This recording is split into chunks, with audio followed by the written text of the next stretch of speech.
நல்லது பண்ணணும்னு வந்த ஒரு மனுஷனை என்னென்ன பிரச்சனையில மாட்டி விடுறீங்கல்ல நீங்க. ஆ? செப்டம்பர் 27 கரூர் இன்சிடென்ட் நடந்துச்சு. அக்டோபர் 27 அந்த விக்டிம்ஸ் எல்லாத்தையும் மீட் பண்ணாங்க அண்ணா சென்னையில.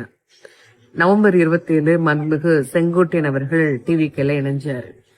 டிசம்பர் 27 நம்ம ஜனநாயகனுடைய ஆடியோ லான்ச்.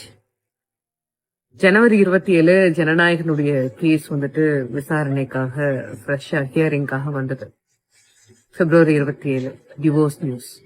ஆனா ஒரு மனுஷனை அழிக்கணும்னு முடிவு பண்ணிட்டா பிரச்சனையை எந்த சைட்ல இருந்து வேணாலும் கொடுப்பாங்கல்ல. அந்த நியூஸ் உண்மையா பொய்யாலாம் எங்களுக்கு தெரியாது. சங்கீதா அண்ணி அதை உண்மையிலே பண்ணாங்களான்னு தெரியல. அது ஒரு வேலை உண்மையா இருக்கக்கூடிய பட்சத்துல அது அவங்களுடைய தனிப்பட்ட விஷயம். ஒரு வேலை உண்மையா இருக்கக்கூடிய பட்சத்துல அண்ணி நீங்க அதை பண்ணிருக்க கூடாது. அவரை சுத்தி இருக்கவங்க எல்லாம் 1000 துரோகத்தை அண்ணன் பார்த்தவர் தான். ஆனா கூட நீங்க இத்தனை வருஷம் வாழ்ந்திருக்கீங்க. சரியா எலெக்ஷன் டைம் பார்த்து அவருடைய பர்சனலை இப்படி எடுத்துட்டு வந்து பேசுறது ஒரு விஷயம்தான். விஜயண்ணா, நீங்க எங்க அண்ணன், உங்களை அவ்வளோ சீக்கிரம்லாம் எல்லாரும் முன்னாடியும் தோத்து போக விட்டுற மாட்டோம்னா. மற்ற கட்சிகளுக்கு கூட்டணி எத்தனை கட்சிகள் வேணாலும் சேரலாம்.